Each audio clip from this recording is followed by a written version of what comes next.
Hi, Dawn Lewis here. Today I'm back with another free editing software combined with awesome digital craft resources tutorial for you. We are looking at Creative Fabrica, and I'm showing you this because they have fantastic Black Friday specials on. Now, I think I have already done a little research, and there is a particular font, and I thought today I'd show you how to work with fonts. This is the one I'm looking for because I want to do a cool effect where I combine digital papers with a font. So the first thing you're going to go and do is download your font. So find one you like, and to do this technique, it works best if it's a nice fat font. So click download and download that, which I have already done.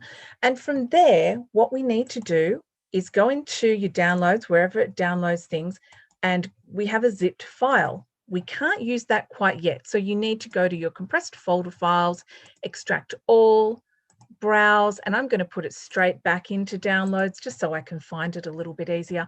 I'll install it properly on my laptop a little bit later, and I'm going to extract that. So what's going to pop up here momentarily, voila, we have our font. So this is the actual font. Now, to install it on your computer, it's quite simple, and this is a laptop, not an Apple Mac. I'm still learning to use mine. You are going to go to Drive C, Windows, open that up, and you want to click and drag that into fonts. And that means it's going to install it onto your computer so you can use it on your computer. But what I want to show you today specifically is how to use it in Pixlr. So Pixlr is like a Photoshop dupe. Excuse me, it is free to use online. And I'm going to create an A6 thing. So this is the same size that's going to fit perfectly on the front of an Australian size card. To do A6, I'm going to go in portrait orientation. So 1754 is my pixel width and 1240 is my pixel height. Now, last time I had a blank background, but this time we're going to put in a colored background. I'm just going to choose plain white and create. Voila, here we have an A6. Oh, we're in landscape today. That's actually a good thing. I don't need that one open, and I don't need that one open. I've given it a strange name, but that's all right. We will carry on. So for this, I'm going to click the plus sign here, which is going to add a layer, and I want to add a text layer. I am going to, that's a nice fat font, but I want to do a fun, hip, happy birthday to you. Happy birthday to you. And I'm going to take away all the rest. It's given me some gobbledygook. So I have this layer highlighted, and over here, these are all my options. Let's say I want my own font. So you click Add Local Font. I'm going to choose the Givani that we chose earlier and open that. And now I have access to the Givani font. I'm probably going to have to make that smaller again. Now that is a little wide. So I think what I'll do is adjust that to slightly smaller, and look at that. There I have the Givani font that I had just downloaded, and it is now available for me to use on Pixlr, and it will remain available for me to use on Pixlr, which is pretty cool. Over here, I'm going to click the plus sign and add a new layer. And it's going to be well, now I have my text. I'm swapping layers. All I've done is click and drag my text layer up above it. So here are my layers. So you can click them and move them around to change which one's sitting on top.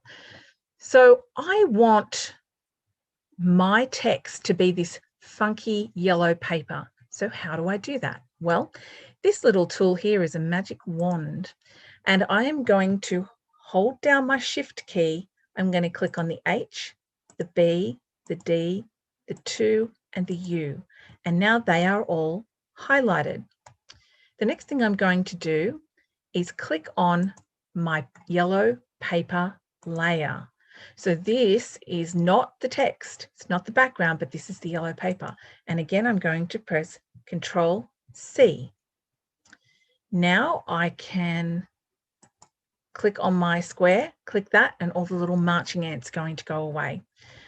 I can hide this. See this little checkbox? That means whether you can see it or not. I'm going to hide that. I'm going to hide the paper, and all we have is our background. And now when I press Control V and paste it, so what I essentially did was, if you want to move it around, use the arrow key.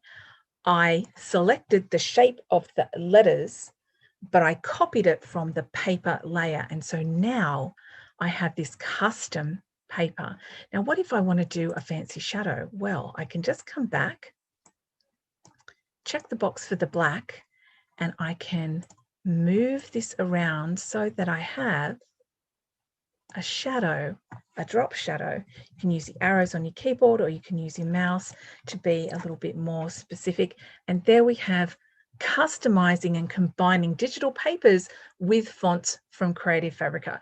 I hope you enjoyed this tutorial and found it helpful. If you need to, follow it back through, click everything I clicked, and let me know if you would like more tutorials like this. I am a big fan of teaching you how to get more bang for your buck, and if you can be combining fonts and digital designs like these beautiful digital papers, all the better. You can make really cool custom sentiments for your card making, scrapbooking, and paper crafting. Thank you so much for joining me. I hope you have a very crafty day, and I will see you next time. Bye for now.